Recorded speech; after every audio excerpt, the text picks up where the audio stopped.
தமிழரம் தொலைக்காட்சியின் பிரதான செய்திகள். முதலில் தலைப்புச் செய்திகள். யாழில் புதிதாக ஆரம்பிக்கப்பட்ட அரசியல் கட்சி. கட்டுநாயக்க விமான நிலையத்தில் கைது செய்யப்பட்ட முல்லைத்தீவு பெண்கள். தான் இழைத்த தவறை நினைத்து வருந்தும் முன்னாள் ஜனாதிபதி சந்திரிகா பண்டாரநாயக்க. யாழில் திடீரென மயங்கி விழுந்த இருவர் உயிரிழப்பு. கொரியாவிற்கு படையெடுத்துச் செல்லும் இலங்கையர்கள். மீண்டும் கனடா இந்தியா உறவில் விரிசல் ஏற்பட்டுள்ளதா? வணக்கம். நியூ ரங்கநாத் தங்கச் சுரங்கம் மாக்கமன் ஸ்டீல் இவ்வாண்டு அக்ஷய திதியை முன்னிட்டு எமது ஸ்தாபனத்திலே கொள்வன செய்யும் வாடிக்கையாளர் அனைவருக்கும் தங்கம் வைர வைரூரிய பரிசுகளை நாங்கள் வழங்க இருக்கின்றோம். இம்மாதம் 1ஆம் தேதி தொடக்கம், அதாவது 1/5/2024 15/5/2024 வரைக்கும் மிக சிறப்பு விலையில் பெற்றுக்கொள்ள ஒரு அரிய சந்தர்ப்பத்தை நியூ ரங்கநாத் தங்கச் சுரங்கம் உங்களுக்கு அளிக்கின்றது. உங்கள் பிள்ளைகளின் அனைத்து விதமான தங்க நகை தேவைகளையும் பூர்த்தி செய்ய ஒரு அரிய சந்தர்ப்பத்தை உங்களுக்கு தருகின்றது. வாருங்கள், வெற்றி பெறுங்கள். நன்றி, வணக்கம். ஐக்கிய மக்கள் கட்சி எனும் புதிய கட்சி யாழ்ப்பாணத்தில் நேற்றைய தினம் ஆரம்பித்து வைக்கப்பட்டுள்ளதாக அந்த கட்சியின் உபதலைவர் அப்பையா ராஜவேந்தன் தெரிவித்துள்ளார்.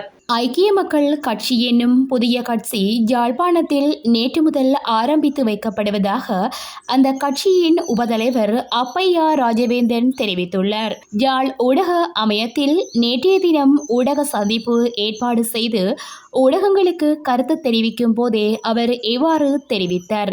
இதுகுறித்து அவர் மேலும் தெரிவிக்கையில், புலம்பெயர் தேசத்தில் வசிக்கும் புலேந்திரன் உதயகுமார் என்பவரை தலைவராக கொண்டு கடந்த 2021ஆம் ஆண்டு முதல் நாம் வெகுஜன அமைப்பாக செயற்பட்டு வருகிறோம். கல்வி, வாழ்வாதாரம், போரால் பாதிக்கப்பட்டோர் என பலதரப்பட்ட சேவைகளை நாம் செயற்படுத்தி வருகிறோம். அதன் அடிப்படையில் இன்று முதல் எமது சேவைகளை ஐக்கிய மக்கள் கட்சி என்ற பெயரில் தொடர்ந்து முன்னெடுக்க உள்ளோம். எமது மக்களுக்கு தேவையான அனைத்து விடயங்களையும் இலங்கையின் அரசியல் அமைப்பிற்குட்பட்டு செயற்படுத்த இருக்கின்றோம். தற்பொழுது எமக்கு தேர்தல் நோக்கமில்லை. இருந்தாலும் இதுகுறித்து தேர்தல் காலத்திலேயே இறுதி முடிவினை எடுப்போம். இனமத மொழி வேறுபாடின்றி பலதரப்பட்ட மக்களுக்காகவும் இணைந்து செயற்பட உள்ளோம். தமிழினம் சார்ந்த பிரச்சனைகளுக்காக பல கட்சிகளும் குரல் கொடுத்திருக்கின்ற நிலையில் அந்த கட்சிகளின் கண்ணுக்கு புலப்படாத பொதுமக்களை அடையாளம் கண்டு அவர்களுக்கு சேவையாற்றுவது எமது நோக்கமாகும் என அவர் மேலும் தெரிவித்தார்.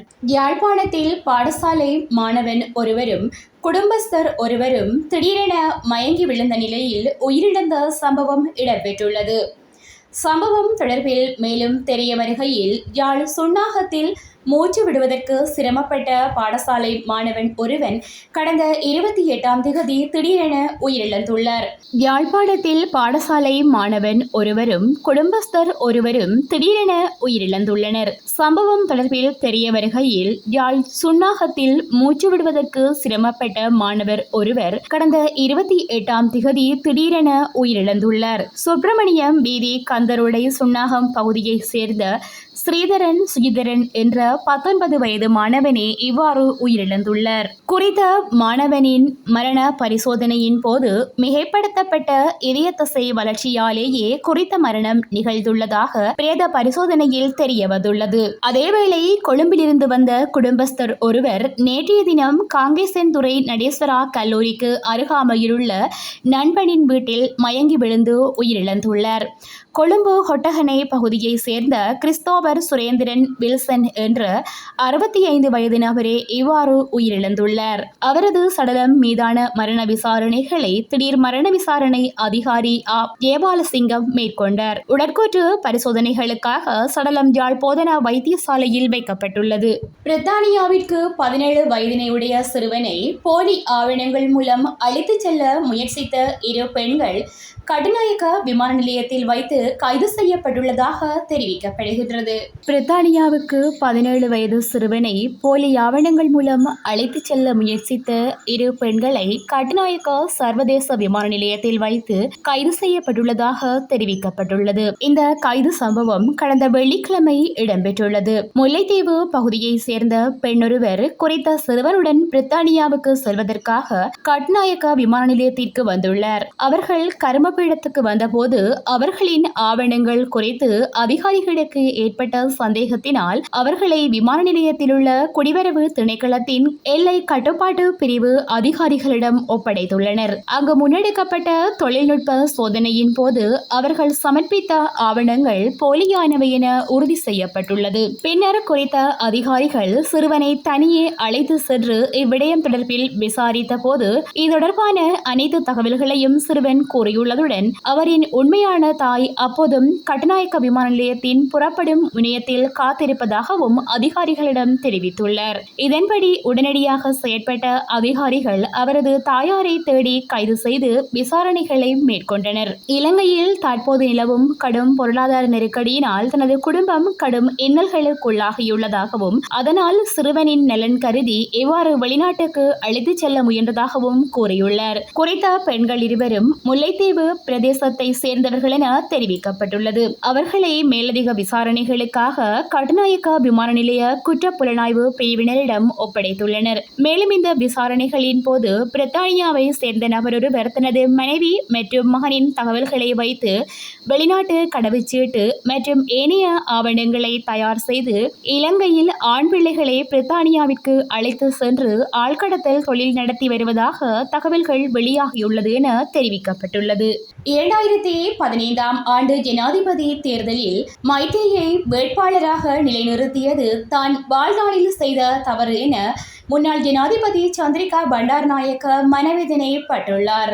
2015ஆம் ஆண்டின் ஜனாதிபதி தேர்தலில் மைத்ரியை வேட்பாளராக முன்னிறுத்தியமை தான் வாழ்நாளில் செய்த வரலாற்று தவறு என முன்னாள் ஜனாதிபதி சந்திரிகா பண்டாரநாயக்க மனவேதனைப்பட்டுள்ளார். இலங்கை மன்ற கல்லூரியில் கடந்த திங்கட்கிழமை காலை இடம்பெற்ற செய்தியாளர் சந்திப்பில் கலந்து கொண்டு கருத்து தெரிவிக்கும் போதே அவர் இவ்வாறு கூறியுள்ளார். நாங்கள் நாட்டுக்காக அரசியல் செய்பவர்கள். தற்போதுள்ள அரசியல்வாதிகளுடன் எனக்கு அரசியல் செய்ய முடியாது. கட்சியின் தவிசாளர் பதவியை பொறுப்பேற்குமாறு என்னிடம் பல தடவைகள் கோரிக்கை விடுக்கப்பட்டது. ஆனால் நான் மறுத்துவிட்டேன். ஸ்ரீலங்கா சுதந்திர கட்சியை கட்டியெழுப்ப என்னால் முடியும். நான் ஆதரவு வழங்குவேன், அவ்வளவுதான். கட்சியை உடனடியாக பழைய நிலைக்கு கொண்டு வர முடியாது. நீண்ட காலம் எடுக்கும். கட்சியை பாதுகாப்பதற்கும் மேம்படுத்துவதற்கும் தேவையான ஆதரவை அமைச்சர் நிமல் ஸ்ரீபால டி சில்வா வழங்குவர். ஐக்கிய தேசிய கட்சிக்கு உதவி புரியவே சந்திரிகா வந்துள்ளார் என தற்போது பெரிய பொய்யொன்றை கூறுகின்றனர். எனக்கு அப்படி எந்த ஒரு ஆசையும் இல்லை. நான் எப்போதும் ஸ்ரீலங்கா சுதந்திர கட்சிக்காகவே பணியாற்றுகிறேன் என குறிப்பிட்டுள்ளார். இந்த வருடத்தின் முதல் 4 மாதங்களில் மாத்திரம் 2000க்கும் அதிகமான இலங்கையர்கள் கொரிய வேலைகளுக்காக சென்றுள்ளதாக இலங்கை வெளிநாட்டு வேலைவாய்ப்பு பணியகம் தெரிவித்துள்ளது. இந்த வருடத்தின் முதல் 4 மாதங்களில் மாத்திரம் 2000க்கும் அதிகமான இலங்கையர்கள் கொரிய வேலைகளுக்காக சென்றுள்ளதாக இலங்கை வெளிநாட்டு வேலைவாய்ப்பு பணியகம் தெரிவித்துள்ளது. கடந்த 4 மாதங்களில் 2064 பேர் தென்கொரியாவிற்கு தொழில் வாய்ப்பிற்காக சென்றுள்ளதாக பணியகம் சுட்டிக்காட்டியுள்ளது. அதன்படி உற்பத்தி துறை தொடர்பான வேலைகளுக்காக 1708 பேரும், மீன்பிடி துறைகளுக்கு 351 பேரும், கட்டுமான துறைக்கு 5 பேரும் தென்கொரியாவிற்கு சென்றுள்ளனர். அவர்களில் 1892 பேர் முதன்முறையாக தென்கொரியாவில் வேலைக்காக புறப்பட்டுள்ளதாக தெரிவிக்கப்படுகிறது. இந்த காலப்பகுதியில் 41 யுவதிகளும் தென்கொரியாவிற்கு தொழில் வாய்ப்பிற்காக சென்றுள்ளதாக இலங்கை வெளிநாட்டு வேலைவாய்ப்பு பணியகம் வெளியிட்டுள்ள அறிக்கையில் தெரிவிக்கப்பட்டுள்ளது. கனடாவில் சீக்கியர் தினம் கொண்டாடப்பட்டது தொடர்பாக ஹாலிஸ்தான் ஜிந்தாபாத் என்ற கோஷம் எழுப்பியதற்காக இந்தியாவிற்கான கனடா துணை தூதரை அழைத்து வெளியுறவுத்துறை அமைச்சகம் கண்டித்துள்ளது. கனடாவில் சீக்கியர் தினம் தொடர்பாக நிகழ்ச்சியில் ஹாலிஸ்தான் ஜிந்தாபாத் என்ற கோஷம் எழுப்பியதற்காக இந்தியாவிற்கான கனடா துணை தூதரை அழைத்து வெளியுறவுத்துறை அமைச்சகம் கண்டித்துள்ளது. சீக்கியர்களுக்கு தனிநாடு வேண்டும் என்ற பிரிவினை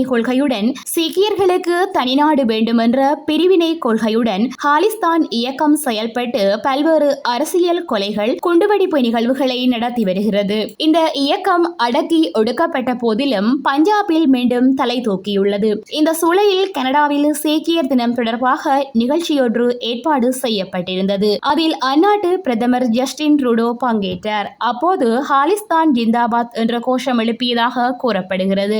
இந்த சம்பவத்திற்காக இந்தியா கடும் கண்டனம் தெரிவித்துள்ளது. டெல்லியில் உள்ள இந்தியாவிற்கான கனடா துணை தூதரை அழைத்து வெளியுறவுத்துறை அமைச்சகம் கண்டித்துள்ளது. இது தொடர்பாக வெளியுறவுத்துறை வெளியிட்டுள்ள அறிக்கையில் பிரிவினைவாதம், தீவிரவாதம் மற்றும் வன்முறைக்கு கனடா மீண்டும் இடமளித்ததை இது மீண்டும் ஒருமுறை எடுத்துக்காட்டுகிறது. ஹாலிஸ்தான் ஆதரவு முழக்கங்களை எழுப்பியதும் இந்தியா கனடா உறவில் தாக்கத்தை ஏற்படுத்தும் என்று அதில் தெரிவிக்கப்பட்டுள்ளது. இத்துடன் செய்திகள் நிறைவடைகின்றன.